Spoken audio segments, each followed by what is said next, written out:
Bon, Olivier, commentateur des matchs de la Ligue nationale de football. Ça a été aussi secrétaire dans la cellule de communication des Moté Mapembe, le secrétaire. Non. Eddie, vous n'avez pas la parole. Laissez Olivier tranquille. J'appuie. RCK, V-Club, le signal était mieux. Ouais, c'est vrai que la gestion du stade de Martyrs, c'est un peu compliqué. On change de gestionnaire, ça exige de porter de nouvelles façons de faire alors que l'écart était bien placé. Donc, en fait, il y a eu des problèmes techniques au niveau du stade des Martyrs, mais qu'on n'a pas eu au stade Tata Raphaël, parce que là-bas, avec Max Moquet, c'était plus accessible et très compréhensible. Les autres qui ne maîtrisaient pas encore les béabas de la technique ont exigé qu'on sorte l'écart et finalement qu'on se retrouve dans un environnement où il faut rafistoler et on a été obligé de travailler dans ces conditions-là. Mais bon, ça va jusque-là. Allez, on va également retrouver Billy. Oui. Maître Brasseur. J'aime bien. Encore. Oui, on est là. En tout cas, on va encore une fois essayer de réfléchir sur l'avenir de notre football. Parce que quand ça passe par la FECOFA, je me dis ça tient même à l'avenir de notre football. Quoi de plus normal qu'on en parle. Je suis heureux pour une fois de me retrouver en face d'Olivier Pengongo. Encore une fois, je voudrais lui faire part de mes félicitations. On sait que c'est les débuts, mais c'était beaucoup mieux hier. Même si on aurait souhaité que le consultant ait un peu plus de temps. Mais c'était super en tout cas, et je me retrouver encore à côté de Florine Dalla. Allez, les consultants, Fonseca Mantianga, donc c'est des gens. Les tacticiens. Ils sont nombreux comme ça. Des jeunes talentueux, pétris des talents. Il y a Fonseca Mantianga, une nouvelle génération. En ce mois de décembre, je vais bien me permettre d'organiser un plateau spécial pour qu'on le voie. Important. La génération montante. Ils sont vraiment très dynamiques, j'ai salué leur bravo. Ils sont nombreux, ces jeunes gens qui vont dans pas longtemps nous chasser. Fonseca, surtout avec la particularité de vous faire des analyses tactiques assez pointueuses, donc vraiment il faut saluer ces... Allez, avec vous, comme Lily, on commence par rapport à la Ligue nationale de football. Lors de la rencontre, le match Renaissance du Congo, on a quand même senti qu'il y a une très très bonne organisation en termes de vente des billets déjà. Ouais. Et puis ces matchs ici, on annonce la vente des billets de ce samedi déjà. Un match de demain, un match qui va se jouer dimanche, mais de ce samedi, il y a bien sûr cette volonté de pouvoir disponibiliser dans 11 points de vente les billets pour ce nombreux spectateurs qui vont effectuer les déplacements du Stade des Martyrs. Est-ce là une manière de bien faire les choses?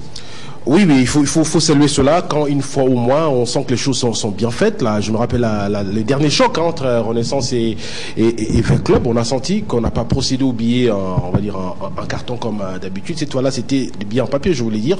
Cette fois-là, c'était des billets bracelets. Voilà. Ouais, mais sauf que il y a eu aussi un peu de complications au niveau de l'entrée.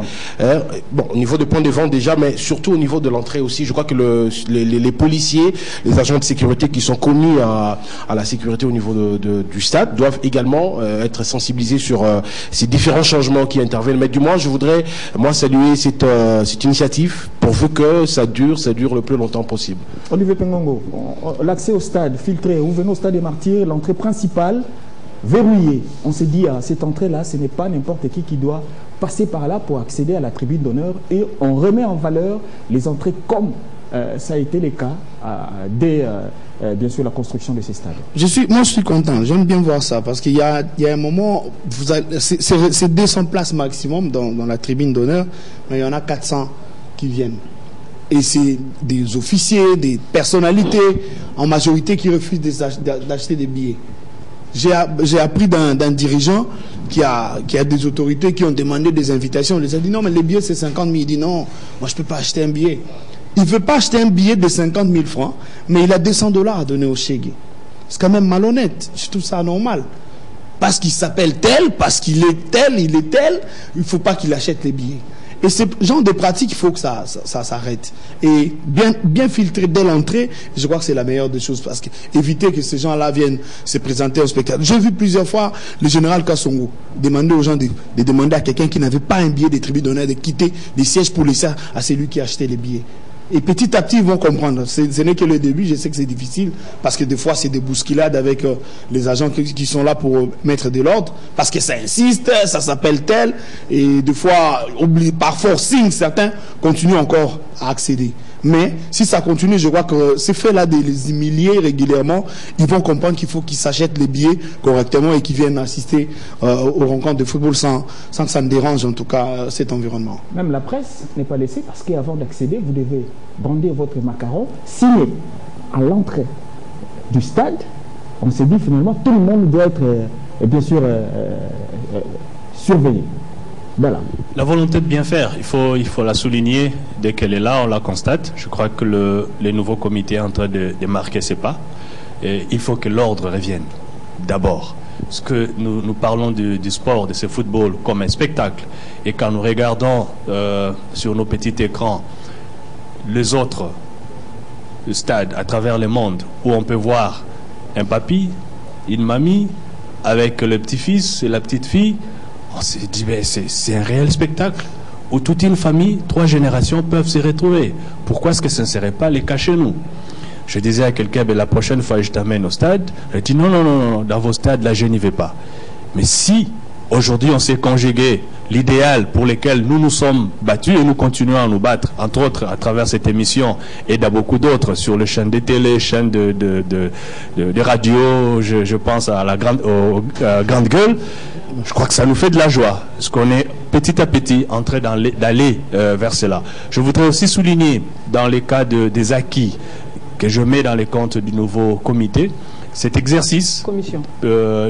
La nouvelle commission de gestion, exact, c'est vraiment les termes. Oui. Cet exercice de conférence de presse avant et après les matchs, nous étions habitués à n'écouter que quelques coachs. On citerait bien Ibenge, Otis Ngoma, Zaïra à l'époque, ainsi de suite. Mais maintenant, on s'est écouté tout le monde. Et on se rend compte, tiens, il y a de la matière. Il y a de l'expertise chez beaucoup d'autres coachs que nous ignorons ou que nous connaissions qui parlent le nom.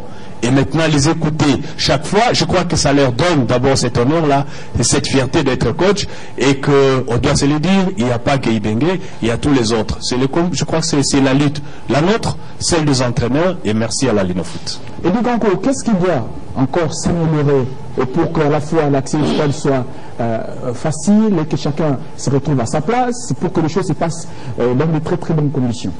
Vous êtes un chrétien, vous avez sondé mon cœur parce que c'était ça ma préoccupation. Donc le Saint-Esprit vous a bien conduit. Je pense que les amis ont félicité. Moi je vais essayer un peu de tirer les points noirs, surtout pour ce qui concerne la presse. La presse n'a pas de place dans les stades. Donc je demande à la commission de gestion de la Linafoot de trouver une place pour la presse. Ils ont bien fait de donner à la presse les macarons. Mais nous entrons pour se mettre où? On n'a pas de place. On indique, voilà, qu'on trouve une place appropriée pour la presse. Hier au stade Tata Raphaël, lors de la rencontre avec le RCK, RCK avec Club, on a failli s'accrocher avec des gardes commis à l'entrée, parce qu'on nous envoyait, on nous renvoyait se mettre avec des supporters, et on ne pouvait pas bien faire le travail. Au stade de Martyrs, on s'est mis ensemble avec les dirigeants sportifs, des fois on ne sait pas réellement, ce n'est pas la place appropriée. Ce n'est pas la place appropriée. Donc, l'ordre au sein de la commission, je vois les choses évoluer mieux par rapport à l'année passée. On a des conférences de presse, ça va déjà, ça marche. Parce qu'on ne parle pas par plaisir, on ne parle pas parce qu'on a envie de parler. Quand ça marche bien, on nous arrache parfois à dire. On n'a rien à dire parce que jusque-là, en attendant la phase difficile qui est le play-off, là où la vérité s'éclate, jusque-là, la phase de pouce, ça marche encore parce qu'en termes de zone, ça marche bien, mais la vérité, la pression, là où les dirigeants subissent la pression, c'est quand on joue le play-off. Ici, VV Club ne monte pas encore Mazembe ne joue pas Renaissance, c'est encore doux. Mais dans cette douceur, qu'on trouve une place pour la presse.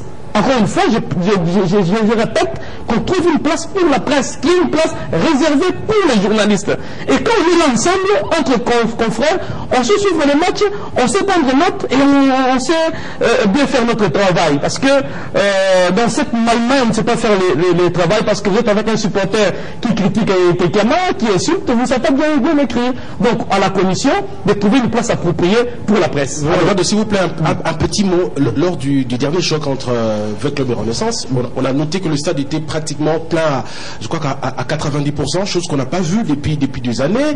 Je crois qu'aujourd'hui, de plus en plus voilà, de plus en plus les gens, comme Fleury l'a dit, ont envie de venir au stade, mais ce qui se passe aux alentours du stade également. J'ai vu lors de ce match des gens se faire vandaliser au vu et au su des policiers qui sont commis à la sécurité. Je vu un monsieur perdre tout son argent alors qu'il venait au stade. Je me dis, une telle personne, est-ce qu'il va encore rentrer au stade? Est-ce que ça s'améliore, mais les alentours, voilà. Assainir également. Même après le match, hein, parce que après le coup de sifflet final, les policiers se regroupent, je crois, à l'extérieur. On peut quand même assurer, même pendant 10 à 15 minutes, l'évacuation, jusqu'à ce que les personnes aillent traîner du stade et puis la police peut partir. Donc la sécurité d'après-match pose un sérieux problème. La sécurité d'après-match. Allez, cette commission a du pain sur la planche. C'est le week-end, on va le dire, il y a un grand match. Un match qui a une portée... Renaissance de Club Motema Pembe. C'est un match qui a laissé un mauvais goût la saison dernière. Et ces deux équipes se retrouvent. Et du Kankou, comment organiser une telle rencontre qui s'annonce déjà chaude? Voilà, essayez déjà de mettre de manière opposée, donc de ne pas permettre les stadiers des deux équipes de se retrouver, parce qu'il y a des agents de sécurité de chaque club. Renaissance a ses agents, DSMP a ses agents de sécurité, les agents du club. Et il faut faire en sorte que ces agents ne se retrouvent pas ensemble. Parce que la saison passée, le trouble est parti entre le stadier des deux équipes, Renaissance et DSMP. Donc la sécurité du stade revient au stadier et à la police nationale congolaise. Permettre au stadier d'être plutôt le stadier des équipes, parce que je vois sur les polos écrit stadier, voilà, il faut dire ça, mais le stadier c'est pour le stade. Voilà, les agents de sécurité des équipes, rester collés aux équipes. Une fois, parce que je vois ça avec les agents de sécurité, si vous venez avec un ministre qui est passé à Télé 50, l'agent de sécurité va confirmer son nom à l'entrée. Et il restera à côté. Quand le monsieur entre ici, il est à la sécurité de la droit qu'il reçoit. Donc, quand les équipes arrivent au stade des Martyrs, c'est le stade qui prend la sécurité des équipes et non les stadiers. Et ils restent, ils attendent l'équipe. Après le match, ils récupèrent l'aspect sécuritaire de leur club. C'est très important. Parce que la saison passée, tout est parti entre les deux groupes de sécurité. Entre autres. Non, c'était ça. Entre autres, quand on sait qu'il était aussi question de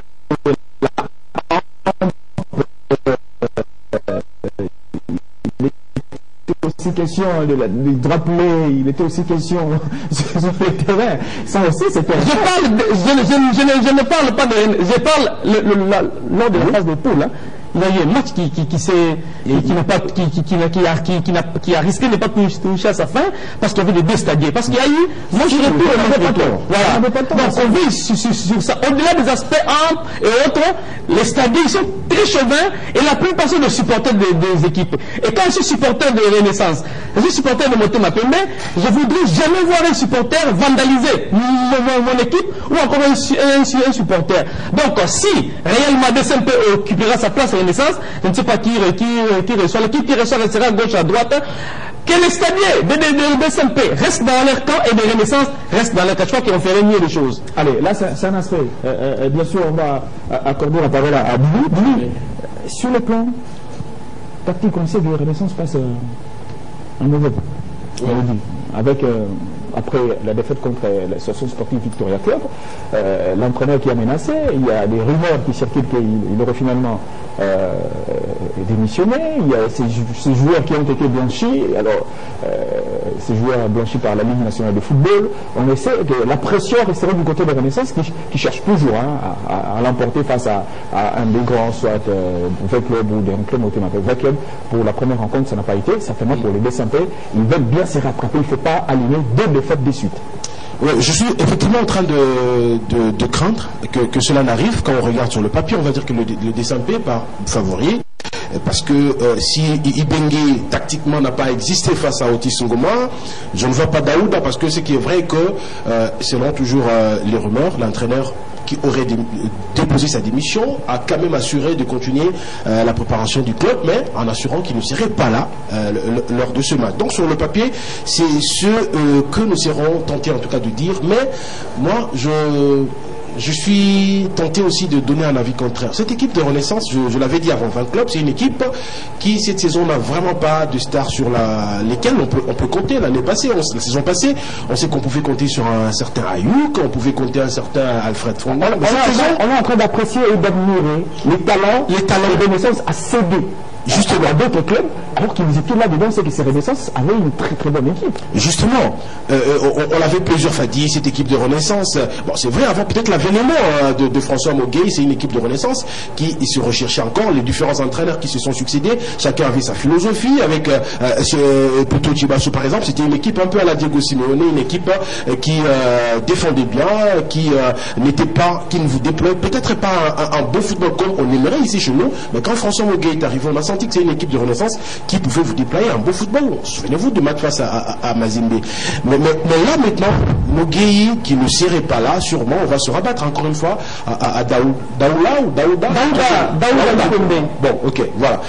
On va se rabattre sur Daouda qui est, on va dire, pas un fils maison, mais quelqu'un qui maîtrise bien le de cette formation et qui sûrement tout va se passer dans ce match sur le discours que Daouda va tenir à ses joueurs. Ce sont des joueurs qui voudraient également, à l'occasion de ce match vitrine, disons, faire montre de leur talent. Donc j'ai envie de voir une équipe de Renaissance qui, on le donne ici comme des favorites, mais se sublimer, un peu comme le Portugal en l'absence de Cristiano. On a vu une équipe sublimer et surprendre demain le terrain Clément Mbappé. Donc tout va se jouer aussi sur le plan mental. On sait que sur le plan tactique, en tout cas, je ne vois pas, en tout cas, excusez-moi de le dire, Daouda résister face à encore une fois Otis Ngoma. Mais sur le plan mental, si l'équipe de Renaissance arrive à se sublimer suite au discours que Daouda pourrait tenir à ses joueurs et nous présenter demain un bon match. Mais là où j'ai un peu d'inquiétude, c'est encore une fois la défense du FC Renaissance avec un très très bon gardien qui n'a encaissé que le 2 buts face à l'équipe de l'AS Club, mais qui jusque-là avait réalisé beaucoup de clean sheets.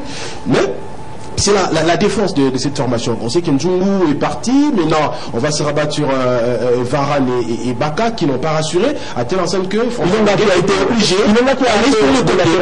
d'aller sur le côté. Bon, alors là, avec ces joueurs qui, heureusement, avec ces joueurs qui viennent d'être blanchis, c'est là encore, je me dis, surtout au niveau du milieu de terrain, on sait que Renaissance, s'il a perdu ce match face à votre club, c'était parce qu'au niveau du milieu de terrain, on a senti l'absence, notamment de ce joueur-là. Le nom m'échappe, ça va peut-être venir.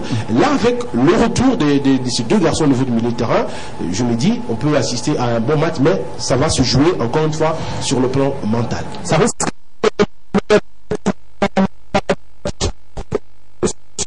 le banc, parce que sur le terrain, Renaissance retrouve ses hommes, retrouve ses trois éléments majeurs. Il faudra maintenant avoir un fort technicien sur le banc. Ça risque d'être un match d'entraîneur parce qu'on le sait, même sur le plan psychologique, c'est un match de famille entre Renaissance et Dunkerque. Maintenant, on sait dans quelles conditions les deux équipes se connaissent très très bien. Mais là, c'est un petit détail. Renaissance sort d'une défaite et les Dunkerque maintenant sont dans un match nul. Et là, le club a pris le dessus au niveau du championnat en attendant bien sûr cette opposition. Les derniers clubs maintenant voudraient bien l'emporter face à Renaissance pour reprendre la tête de la zone ouest. DCMP a gardé 80% de ses joueurs de la saison passée, donc c'est une équipe qui a travaillé dans la durée, qui a juste ajouté quelques éléments pour combler les vides. Renaissance a perdu 80% de son effectif, de son 11 types de la saison passée. Donc théoriquement, Renaissance, c'est un match perdu d'avance. Ouais. Mais il faudrait sûrement que cela se réalise. Sur papier, c'est exactement ça. Et d'ailleurs, quand l'entraîneur, même si François Mogué était sur le banc, lui, il est conscient qu'il n'est qu'à 40%. Il dit lui-même qu'il faut il faut au-delà de 7 matchs pour que son équipe commence réellement à croire dans ces championnats. Il était très content d'avoir pris les 9 points parce que ça permet à ce que ça calme l'environnement des Rennais, parce qu'il ne faudrait pas que ça soit sous pression en cas de deuxième défaite. Mais cette équipe devait apprendre à gagner face au Derrick Clémenté, mais face à l'ASV Club, ce n'est pas encore là. Là, il faut puiser dans les réserves. Là, il faut vraiment que ça sorte. Il faut vraiment essuyer. Ils n'ont pas encore atteint cette maturité. Elle est bonne, elle est très généreuse, elle produit du très bon football, elle est capable de battre les grands, mais elle ne sait pas encore gérer les grands matchs. Et malheureusement, pour l'entraîneur, il perd 80% de son effectif. Il répond à 0. Qui l'a perdu? C'est le capitaine emblématique, Djouma Chabani, qui fait le bonheur de votre club. Qui en perd, c'est Ayouk. Qui en perd, c'est Vander. C'est tout ce monde à part. C'est Monaco. C'est Monaco. Maintenant, qui en recrute? On ne le connaît pas encore bien. Et l'entraîneur dit qu'il y a un problème d'appréciation des phases de jeu dans le mental des joueurs. Et là, c'est capital. Il dit, quand un joueur de Renaissance, un défenseur contrôle le ballon, les Brésiliens attendent qu'on lui serre à l'immédiat. Alors que les joueurs de Renaissance ont toujours une deuxième passe, un deuxième contrôle avant de faire la passe. Et ces problèmes-là, ils pensent que ça ne peut pas se résoudre en un match. Ce sont des automatismes. Ça ne se crée pas en un match. Il faut du temps. Il faut que le public soit patient face à cette équipe. Je voudrais juste relancer Olivier Pengongo en citant un joueur, Sibossi Suzuma, sud-africain. Il revenait de l'Allemagne. Il a signé à Sundance. Il a dit dans une interview exactement ce que dit Olivier Pengongo. En Allemagne, quand je fais un appel, c'était un avant-centre, sur 10 centres attendus, 8 ou 7 peuvent m'arriver. Mais quand je suis à Sundance, donc en Afrique du Sud, en Afrique, quand je fais 10 appels, en tout cas 2 ou 3 ballons vont m'arriver. Parce que à temps, avec quel retard? Les 3 peuvent arriver peut-être à temps ou en retard, et les 7 autres, les lieux où l'attaquant, les milieux offensifs, vous voulez excentrer, il fera un premier crochet, un deuxième crochet, un troisième, ainsi de suite. Voilà. Donc, et ça complique. Ça ne permet pas. Parce que si vous êtes dans une phase de contre-attaque, déjà 2 contrôles, ça mais voilà, ça anéantit l'action. Et là, et c'est pourquoi nos équipes marquent rarement en situation de contre-attaque. Voilà. Très rarement. Parce qu'ils ne sont pas si rapides dans les contrôles d'action. Et là, l'entraîneur pense que le joueur qu'il a, si on lui laisse le temps de travailler, ça pouvait apporter quelque chose. Deuxième élément qu'il soulève, il n'est pas en odeur de sainteté avec tous ceux qui entourent le club. Il a été clair, j'en ai marre, je ne suis pas aidé. Il voudrait quoi? Quand un entraîneur l'exprime devant son public, on peut beau dire qu'il a parlé, il fallait pas, mais c'est un ras-le-bol. Il a exprimé ce qui se cachait dans ses tripes. Le coup de l'émotion. Il en a eu marre. Et il ne pouvait pas comprendre qu'à 3 heures de match, qu'il y a des gens qui ne maîtrisaient pas, en fait, les règles, viennent lui dire qu'il ne fait pas jouer ses joueurs. Le président tombe le coup d'une suspension d'un mois à cause de ça. Parce qu'il a cru en ces gens-là plutôt que de croire en son entraîneur. Mais ce sont ces systèmes de confiance. Voilà. Et là, les gens qui ont... Là,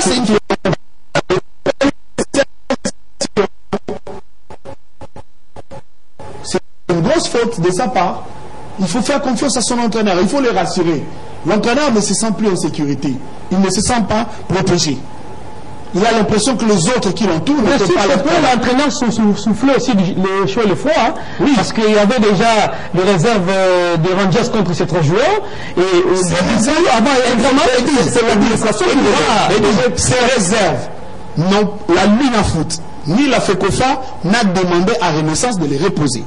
En aucun moment, il n'y a pas de document ni échange sur cette matière. La prévention, vous dites que c'est le président qui tu as été secrétaire d'une équipe. Tu as tes joueurs, un club va dans l'entité, et met des réserves, tu n'es pas saisi officiellement. Vous continuez à utiliser les joueurs. Mais attendez, mais voilà, c'est aussi simple que ça.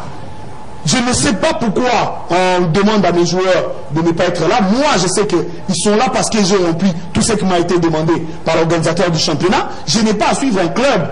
C'est moi qui ai qualifié mes joueurs par l'organe qui gère l'organisation du sport. Je fais appliquer la règle. Maintenant, si je deviens hésitant, ça veut dire que dans mon cerveau, là, il y a un petit problème. Allez, est-ce que non, c'est bon, on ne sait jamais. Et l'adversaire est en pleine confiance. L'adversaire qui va certainement retrouver tout l'une, l'adversaire qui va avoir avec lui tous ces éléments. Ça craint, c'est une équipe de dernier que Monté Mapembe hyper, super motivée face à attention à l'excès de confiance. Moi, j'ai aimé le match nul à Nord Sport. C'est important. Il faut que ça ramène ces gamins-là sur terre. Ils n'ont encore rien gagné. La saison passée, Daring Club Monté Mapembe était dernier du championnat dans la phase retour. Ça n'a gagné aucun match important. Au-delà de tout ce qu'on pouvait avoir comme talent. Alors, il faut vraiment que ça reste modeste. Il ne faut pas tomber dans l'euphorie. Il a gagné des SMP la phase aller. Ah, voilà. Tu as gagné avec club, je voulais dire. Ah ben voilà, non, ça n'a pas... attendez, ça donne 8 points d'avance et ça termine 3e. Ça jubile comme si ça gagnait une Ligue des Champions. Non. Il fallait plutôt rentrer à la maison et commencer à réfléchir pourquoi on n'a pas été capable d'assurer. À la limite, ça devait être Ligue des Champions. Ça n'a pas été le cas. Et cette saison, ça nous donne l'impression que c'est déjà Ligue des Champions, alors que ce n'est pas encore le cas. Il faut gagner le match sur terrain. Il faut rester concentré. Je les ai vus. Vous savez, le club n'a pas gagné par 2-3 euros à Matadi, mais ça fait l'essentiel. C'est de gagner là-bas, quelles que soient les conditions. Et là, ils ont laissé 2 points là-bas. Mais il faudrait maintenant que ça reste concentré sur le match. Ils sont très bons, ils sont dans une phase, on va dire, d'ascension. Mais sur le terrain, il faut que ça se concentre. Parce que Renaissance, aussi petit que ça donne l'impression d'être, ça peut faire très très mal. Et qui sait, peut-être que ça sera le jour, ça va manger un grand. Allez, et voilà, doit-on assainir l'environnement de Pascal avec Moukouna? Parce que c'est de là qu'il part tout le mal du club. Le club montre une très bonne impression. L'entraîneur Mogué a fait ses preuves.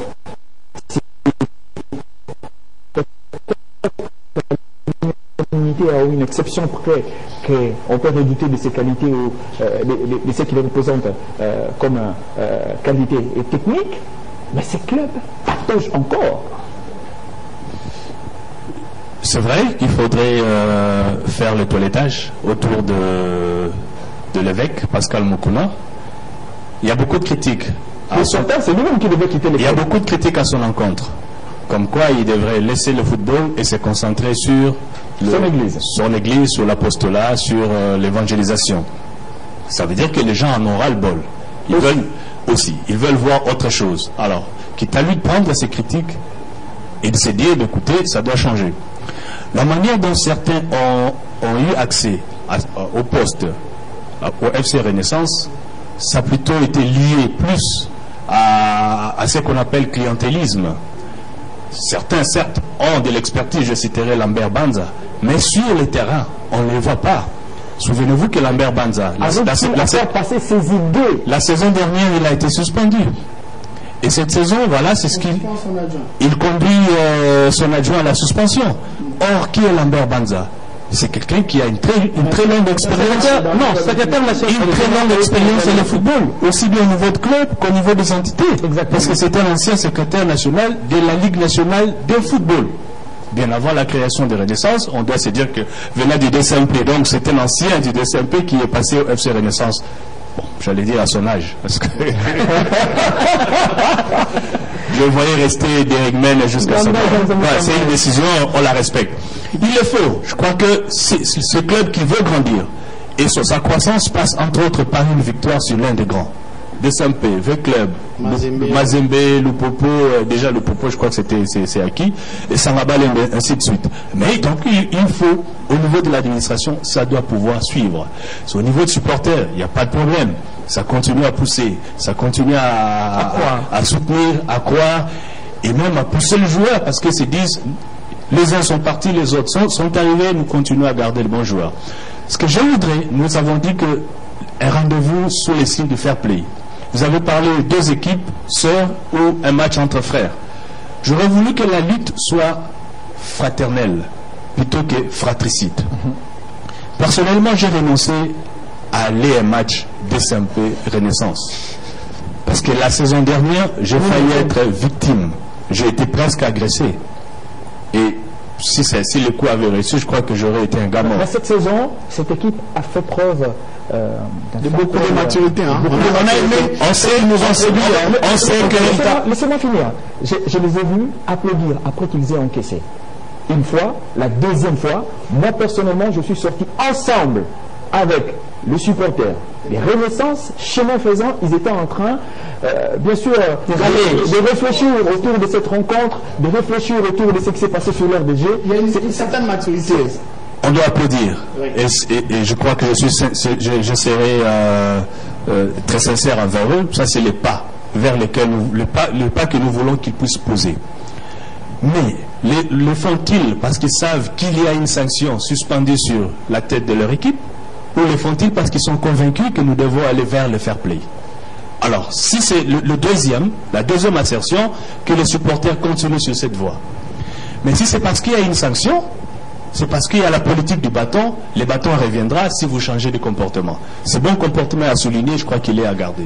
Allez, je ne vais pas placer un mot sur la gestion du football de Renaissance, parce que je prends 3 entraîneurs, Kimbangila, il part dans les mêmes circonstances.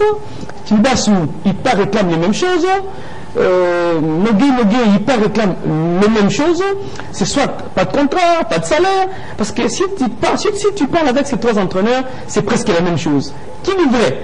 C'est l'équipe qui paye mieux et les entraîneurs ne savent pas reconnaître, ou ce sont les entraîneurs qui réclament réellement les bonnes choses. Donc, à l'interne, on doit pouvoir revoir certaines choses. Si l'évêque Pascal Moukouna était en train de faire confiance à une catégorie de personnes, il doit maintenant suivre réellement si ce qu'il donne arrive ou ce qu'il dit est fait. Parce que c'est nous les premiers présidents. C'est nous les présidents. Les supporters demandent également qu'ils laissent l'équipe. Mais pourquoi les supporters demandent que l'évêque Pascal laisse l'équipe? C'est par rapport à la gestion.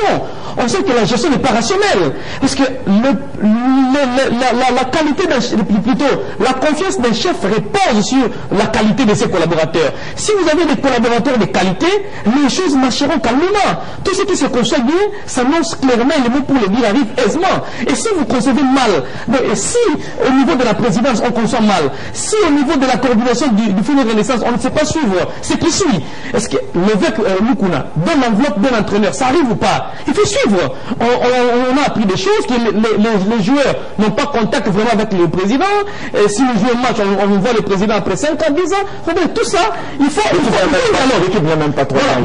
C'est une façon de pas. Il faut un dialogue, suivre ce qui est fait. Quand ça ne suit pas, c'est compliqué. Alors, je voudrais juste placer un mot par rapport à ce qu'il dit, la qualité des collaborateurs. Quand Renaissance a commencé, il y avait des gens comme les Herman Boulamba et les autres. Et quand vous regardez tous ceux-là,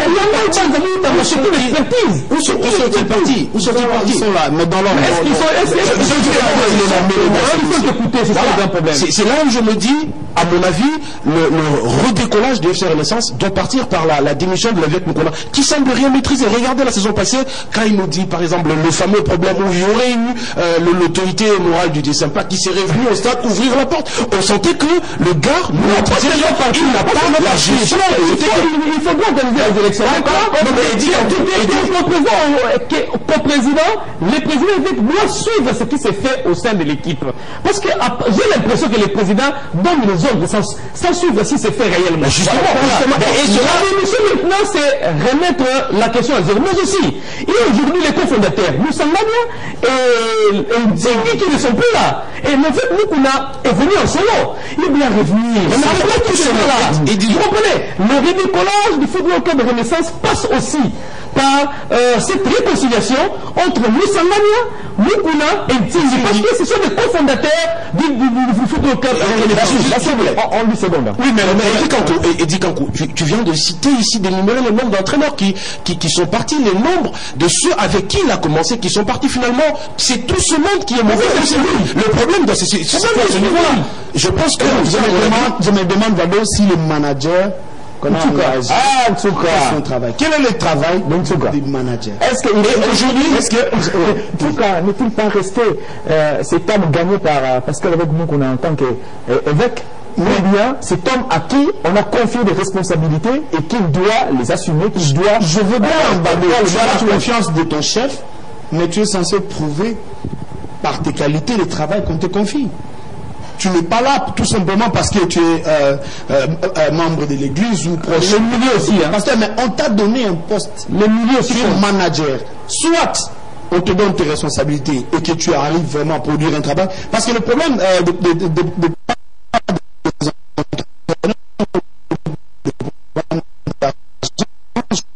c'est réel. Pascal a reconnu lui-même devant les caméras que Nazan Libo Romoko. Voilà. Donc il n'arrive pas seul. Voilà. Il n'arrive pas seul à apporter suffisamment de moyens pour permettre à cette équipe de décoller. Ils sont partis sur plusieurs projets, mais qui jusqu'à présent, en tout cas, ça ne marche pas. Merci. Le conseil au niveau managériel que je donne à Renaissance, c'est de voir comment Marseille a été gérée avec sous Madame Dreyfus. Elle est là comme présidente, mais à côté il y a un manager. Je crois que si le l'évêque ne démissionne pas, et je n'aimerais pas qu'il démissionne, mais il reste autorité morale. Qu'il reste autorité morale, appelons-les ainsi, mais qu'il laisse au manager la réelle gestion. C'est exactement comme ça se fait un peu Paris Saint-Germain et à Monaco. Merci. Donc, voilà. Allez, on va prendre la dernière thématique, hein, cette dernière qui va bien sûr nous ramener aux élections. En conférence de presse, Constant Omari n'est pas passé par sur le dos de la cuillère pour dire aux journalistes qui étaient présents qu'il est bel et bien candidat à sa propre succession à la présidence de la Fédération congolaise de football association. Dalla, qu'est-ce que Omari n'a pas fait qu'il aimerait bien continuer à faire pour le football de la RDC? Je me rappelle qu'aux dernières élections, donc les élections qui lui ont donné le mandat, les élections de Kindu, les mandats en cours, il était l'unique candidat à ces postes. Et il n'a donc pas fait de campagne électorale comme unique candidat, sachant qu'il avait cette aura et cette confiance d'être réélu, ce qui a été fait, il n'avait rien promis. Je crois que le président, s'il m'écoute, il saura qu'il n'avait rien dit. D'ailleurs, ce jour, je me rappelle bien de ces termes, ces jours-là, avant les élections, il dit « Je n'ai pas de discours. Ce n'est pas l'heure des discours. » Qu'est-ce qu'il n'a pas fait et qu'il aimerait faire? Je crois que c'est d'abord à lui de nous dire. Parce que moi, je vois ce qu'il n'a pas encore fait. Il n'a pas amené le football au niveau local à être cette référence dont nous parlons. Nous nous disons que nous sommes parmi les 5 premiers championnats en Afrique, peut-être parce que nous remportons les CHAN, parce que nous remportons la Coupe d'Afrique avec avec Mazembe. C'est le football congolais, certes, mais si nous fouillons, nous savons qu'il y a beaucoup de choses qui nous manquent. C'est pas possible qu'à Matadi on continue à jouer sur un tel terrain. Ça, c'est la responsabilité de l'État. Je voudrais dire, c'est pour ça qu'on ne peut pas accepter d'homologuer un terrain pareil, même si. Je l'ai toujours dit ici. C'est pas la CAF qui construit des stades. C'est pas la FIFA qui construit des stades. Exact. Mais ces deux institutions font jouer leur compétition dans des stades et on dit selon les normes de la FIFA, selon les normes de la CAF. Exact. Vous prenez l'initiative de construire un stade à Bujimaï. L'innovation, c'est la FIFA. Mais c'est la CAF qui envoie de ses délégués pour voir si votre stade répond à ces normes. Et donc la FECOFA au niveau interne, je sais que c'est mutatis mutandis au niveau local, peut aussi se dire, écoutez, chaque ligue provinciale, vous n'alignez pas une équipe à la Ligue nationale de football si vous n'avez pas un stade capable d'accueillir un match de la Linafoot. Nous parlons de violence, c'est entre autres facilité par l'aspect, la construction, les types d'infrastructures que nous avons. Nous remportons les CHAN, nous remportons les Coupes d'Afrique interclubs, ça c'est déjà fait, ça doit continuer à se faire, mais voyons au niveau interne, au niveau infrastructure. Ça c'est une chose. Deuxième chose, il est facile d'être candidat président de la République en RDC plutôt que d'être candidat président de la Linafoot, plutôt de la FECOFA. C'est-à-dire les jeux semblent beaucoup plus ouverts au niveau du pays, au niveau politique, qu'au niveau de football. Qui peut être aujourd'hui challenger à M. Constant Omari?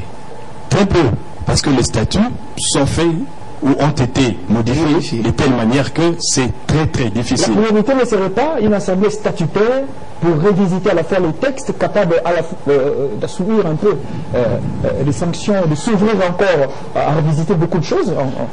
Et c'est c'est le deuxième point.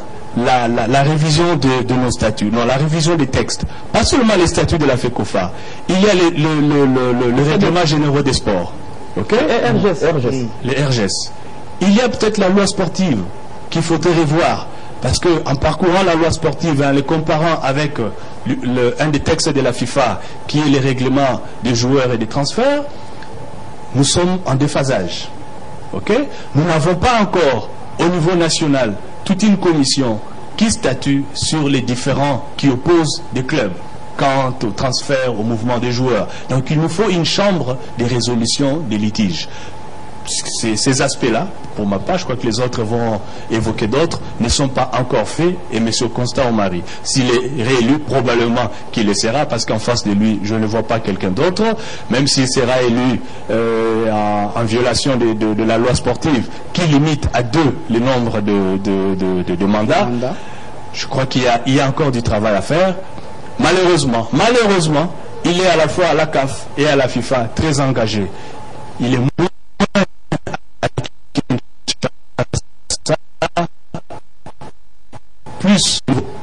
plus de la FIFA. Alors, qu'est-ce qu'il faut?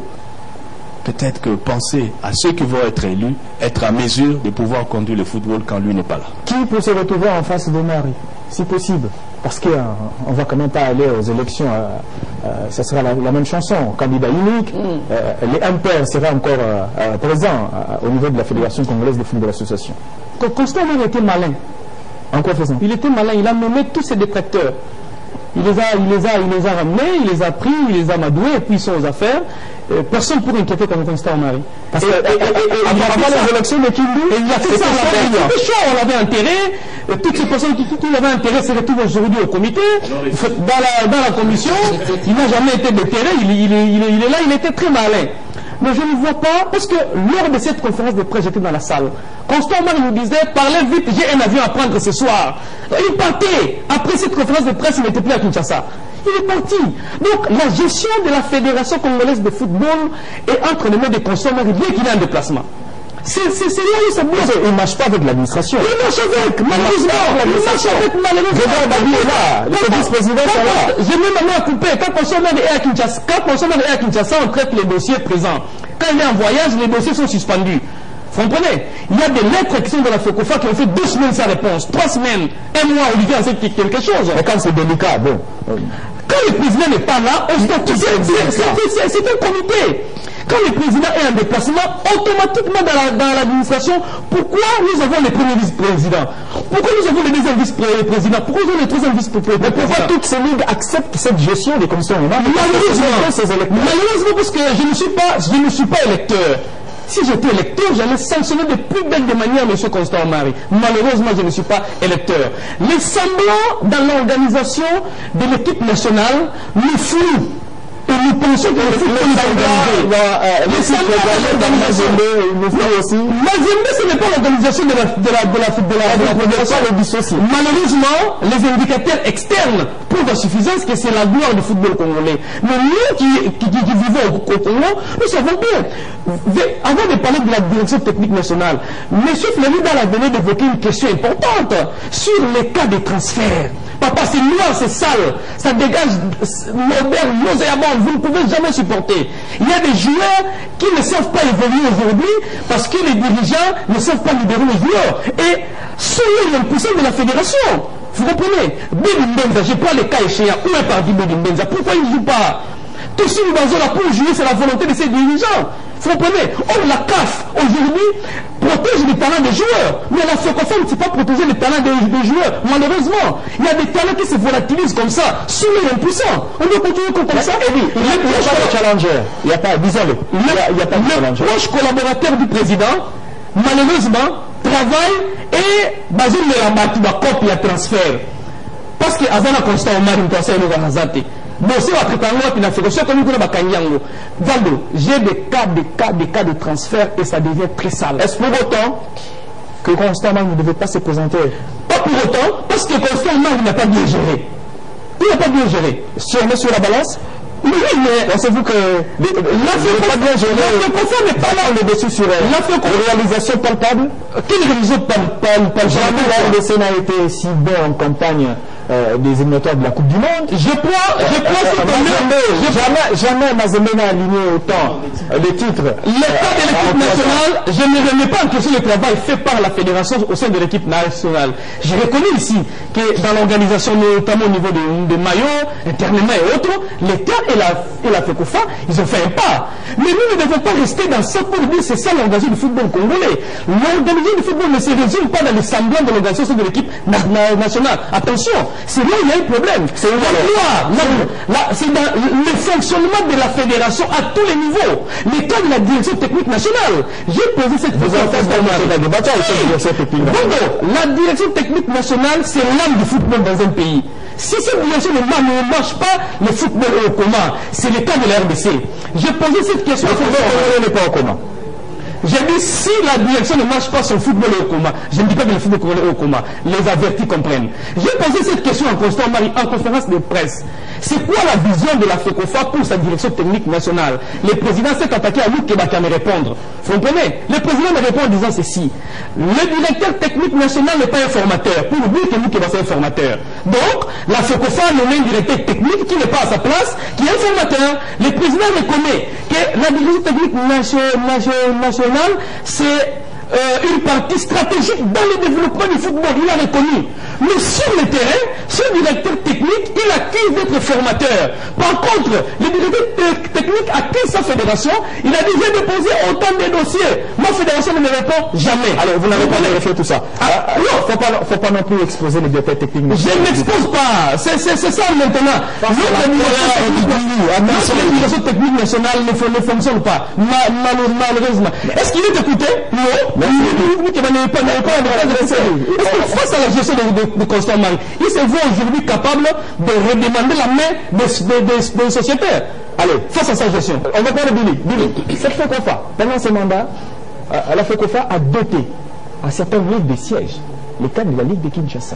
C'est quand même un argument, on va le dire comme ça, parce qu'avant la campagne des dernières élections, on nous brandissait la Ligue du Congo, Congo central, on connaît comment est-ce que... Mais doter plus de 100 000 accordés à la Ligue de Kinshasa, c'est quand même un pas, c'est souci d'améliorer le fonctionnement au niveau de ces ligues. Non, le dernier mandat de Constant Marie a été, on va dire plus ou moins, c'était mieux que les autres mandats, notamment les... c'est vrai, tout n'est pas parfait, hein. Tout n'est pas parfait, mais moi je voudrais parler de quelque chose qui est dit à souligner, peut-être auquel on n'a pas prêté attention. Parce que ce cas s'est posé en Côte d'Ivoire également, et la fédération ivoirienne était obligée de recourir à un Français, parce que estimant que la direction technique nationale était pratiquement, qui devait penser l'avenir du football. C'est ça le tendon d'Achille. Alors quand on regarde le vieux Mokeba, on le voit tous, on a comme l'impression que soit au niveau de la FECOFA, on ne sait pas ce que c'est qu'un directeur technique national, parce que quand vous regardez même la clémence de cette fédération, qui va encore une fois reconduire à Florent Ibenge, malgré tout ce qu'on a décrié, on sent qu'il y a une sorte de clémence. Une sorte de clémence vis-à-vis de ce staff, pour moi qui est pour beaucoup dans notre qualification à la Coupe du Monde. Quand vous regardez la gestion de l'équipe nationale aujourd'hui, Eddie l'a reconnu, c'est un peu mieux que les autres années. On bénéficie quand même de FIFA de plus en plus, mais on doit aller au-delà de cela, parce que quand l'État congolais doit acheter même les bas de joueurs, même la location de terrain, il y a un problème. J'étais cette nuit en train de suivre, excusez-moi, notre confrère Charles Mbouya, qui a réalisé un reportage pour Talent d'Afrique à l'époque sur le centre technique national. Je me souviens de la déclaration de notre vieux Siki, pour ne pas le citer, tout en le citant, qui a dit que c'était une insulte à la FIFA qui est venue, Blatter qui s'était déplacé pour venir inaugurer ce centre.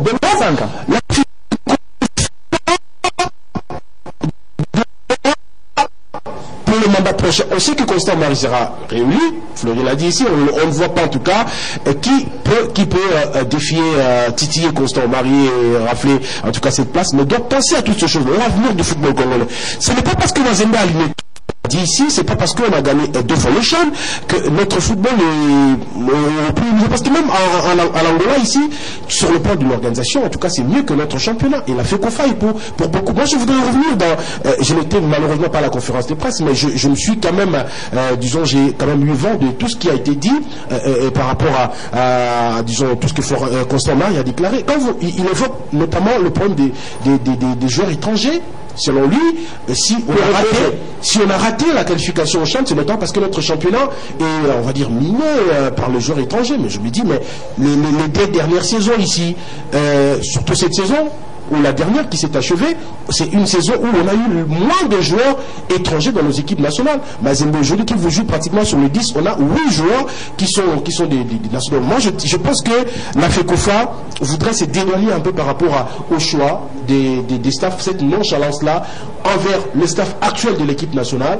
On ne sent pas la FECOFA, disons, on sent la FECOFA un peu clémente clémente vis-à-vis de ce staff. Alors je voudrais terminer par les équipes d'âge. Aujourd'hui, nos équipes d'âge ne participent pas aux compétitions internationales. Non, il y a UNIFAC, ils sont en train de se préparer, les U17. On participe plus par des invitations. Est-ce qu'on s'est qualifié pour ce tournoi? Ce tournoi, par exemple, c'est un tournoi zonal qui doit qualifier pour la CAN U17. C'est après l'Assemblée générale de l'UNIFAC qui s'est tenue ici à Kinshasa, que des résolutions ont fait état de cette mise en forme de compétition de l'UNIFAC qui doit amener à la qualification à la CAN U17. Mais on sait que récemment ici, la CAN U17, la CAN U19 se sont joués. Est-ce que les équipes de la RDC ont pris part à ces compétitions? Jamais. Et on veut que notre football, on veut qu'en 2022, on se qualifie pour la Coupe du Monde. Lorsque à ce niveau-là, on ne pense pas à cela. Donc c'est là où je me dis, Constant Marie et le staff actuel de la FECOFA doivent en tout cas travailler dans l'avenir pour ces cas. On a s'est rapproché si près de la qualification, de qualifier la République démocratique du Congo à la Coupe du Monde. Et il pense et il croit fermement qu'en 2022, la République démocratique du Congo y sera. Et voilà pourquoi il veut rester à la tête de la FECOFA pour qualifier, pour ramener les footballs congolais à un rendez-vous. C'est facile de s'adjuger les mérites des autres. Hein. C'est très facile ça. En toute honnêteté, je n'ai pas vu Constant Marie à l'instant apporter une pierre dans la chose. Il y a eu des discours, mais il n'a pas assisté. Il est sorti un matin, présentant un comité. Non, mais c'est pas un géré. Il s'appelle Constant Omari. C'est un nom dans le football en Afrique aujourd'hui. Et il y a des choses que nos parents ont connues, et que si Constant Omari était réellement le Constant Omari dont on parle partout en Afrique, comment serait la Coupe du Monde? 2 secondes. Olivier va continuer. Il y a une image qui m'est restée en tête, je crois que la semaine dernière. Non, la semaine dernière avec les tirages au sort de la Coupe du Monde. Je vois dans la délégation française l'entraîneur, les sélectionneurs et les présidents. Je me demande qui est le président, qui est l'entraîneur. Tellement les présidents étaient derrière l'entraîneur. Mais les deux étaient allés visiter les camps où sera logée l'équipe française. C'est ce que j'aurais voulu. Voilà. C'est ce que Olivier est en train de dire. Voilà. Que M. Constant Marie soit un peu plus présent dans la sélection. Il n'a pas été là, il n'a pas assisté, mais il aura tous les mérites parce que c'est lui qui avait accepté que l'on place Bengué. Bien qu'il a douté au départ, et puis, à un moment, après 2 victoires, les Congolais ont cru en une Coupe du Monde. Et là, il n'y a pas que Constant. Toute la société congolaise, même ceux qui ne s'intéressaient pas au football, voyant le Congo proche de la Coupe du Monde, ont voulu s'adjuger. C'est peut-être ça. C'est peut-être pour ça qu'on n'est pas allé à la Coupe du Monde. Parce que si réellement on travaillait... Voilà pourquoi un nouveau mandat... Et là, quand Constant Marie dit qu'il a observé le Nigeria et le Maroc, il s'est rendu compte qu'il y avait des choses qui devaient se faire et qu'on n'a pas fait. En réalité, il reconnaît que lui, il ne s'est pas appliqué. Le nouveau mandat il veut s'appliquer. Mais vouloir s'appliquer, c'est savoir bien entourer. Si Constant n'est pas là, la FECOFA se ferme. Il n'y a pas de travail après. Tu sens un silence total. Je veux bien que Constant Marie demande un nouveau mandat, mais je veux bien qu'il nous présente une équipe, une philosophie, une logique. Une façon de faire qui devait permettre à la Fédération congolaise réellement de développer le football. Le football des jeunes dont Billy parlait tout à l'heure, nous partions à l'époque, avant que Constant Marie ne soit là, au stade de Martyr, assister avec le DCMP, et avant le match, vous avez d'abord les juniors. Merci. Et c'est mort. Allez, il est clément, il pardonne tout. Et ça, ce n'est pas bon. Merci. C'est les règles. Restez dans les règles. Je veux bien qu'il continue, mais s'il veut continuer, alors il faut qu'il change son environnement de travail. J'ai salué son initiative de prendre les anciens détracteurs et de les placer à la Ligue nationale de football pour voir ce qu'ils représentent avec tous ceux qu'ils ont raconté il y a longtemps et qu'ils essaient alors de faire ça aussi au niveau de la FECOFA. Mais là, on verra si réellement ça ne peut pas apporter quelque chose. Je sais bien qu'il y a 2 postes qui sont restés vacants. Il y a eu des cas de décès un peu aux âmes de ces membres du comité de la FECOFA qui nous ont quittés.